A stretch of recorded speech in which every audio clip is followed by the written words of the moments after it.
I am delighted to be among you for the valedictory session of World Food India. I offer my greetings to all the delegates and participants from all corners of India and also abroad.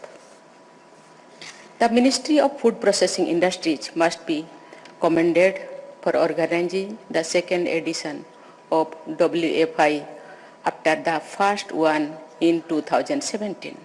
The ministry aims to make it the largest processed food show of the country and organize it annually. I think WFI will go a long way in making the rich Indian food culture more familiar to the world. This will also prove to be a great platform for micro, small and medium enterprises in this sector to better align themselves with larger domestic and global players. From a business perspective, India offers an exciting opportunity. Its fast-growing economy offers a large market. Moreover, its rich knowledge base of agricultural and food processing offers lessons to our times. I have in mind millets, which had nourished generations and generations, but we are getting forgotten in cities and have now been rediscovered.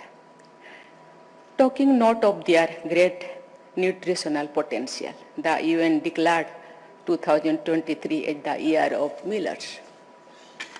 I am told that 2017 edition of WFI attracted a large number of investment commitments and rupees 22,711 crore of investment has been grounded or completed so far. In this edition too, I am sure the investor community must have found immense opportunities in our food processing and allied sectors. WFI has the potential to help India become a kitchen to the world. The event also serves as an ideal platform to showcase India as a sourcing hub for agricultural and food commodities. It can then generate ample opportunities for Indian sellers in the global marketplace. Innovators and entrepreneurs would have found much opportunities here. They could learn a lot from the women of India too. Women here have innovated in food processing over the centuries by creating recipes for varieties of jams, pickles and so on. They have also been model entrepreneurs by running small-scale food-related industries from home. I am glad to learn that during the inaugural session of this event, Prime Minister Narendra Modi ji proposed to offer assistance in the form of seed capital to more than 1 lakh members of self-help groups involved in food processing activities. All cultures have many interesting sayings on the theme of food. We too have many proverbs that say, in essence, we are what we eat. In that case, no amount of attention we pay to this crucial subject is enough. Though this event is concluding today, but I am sure you will carry on the conversations that began here. The interactions over these 3 days must have led to collaborations. Dear friends, food, as you know, is a defining characteristic of humankind. Tens of thousands of years ago, when human beings started evolving as a unique species, language and food were among the factors that made them different from their nearest cousins. The shift from foraging to agriculture and from raw food to cooked food was the beginning of civilizations. No wonder food is invariably the cornerstone of any culture. In India, we take pride in our immense diversity, and that is ample reflection in our plates too. Moreover, just as food helps forge bonds among strangers, it has been food that has historically brought different cultures closer. Fruits and vegetables first grown in one part of the world have over centuries become part of all other parts of the world. Trade in spices and condiments triggered commerce between nations and globalizations.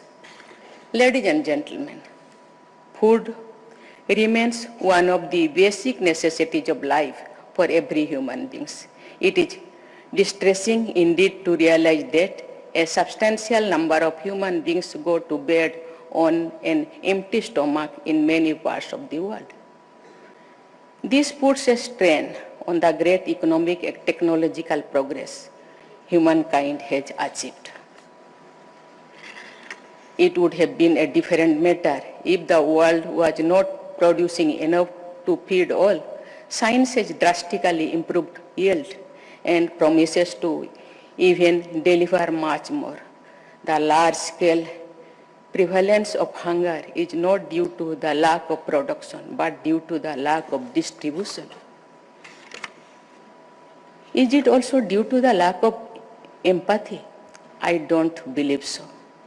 During the pandemic, when many people could not earn in order to feed the family, civil society and religious organizations organized many kitchens, mass kitchens.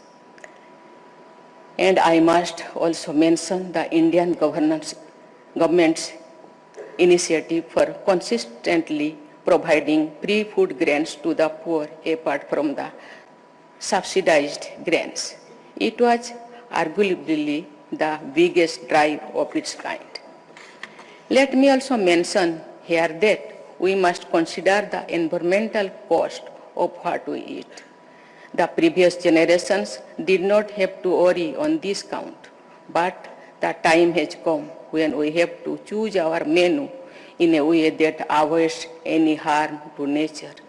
We need to make conscious decisions to shift away from those foods that add to the problem to climate change and to shift towards the ones that are good for not only our health, but also for the health of the planets.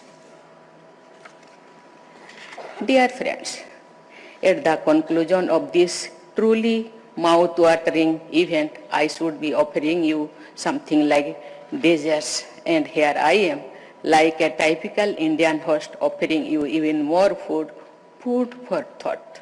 But then we also have a tradition of offering packaged meals to our guests for their return journey, and I am offer my views on food to you in that spirit.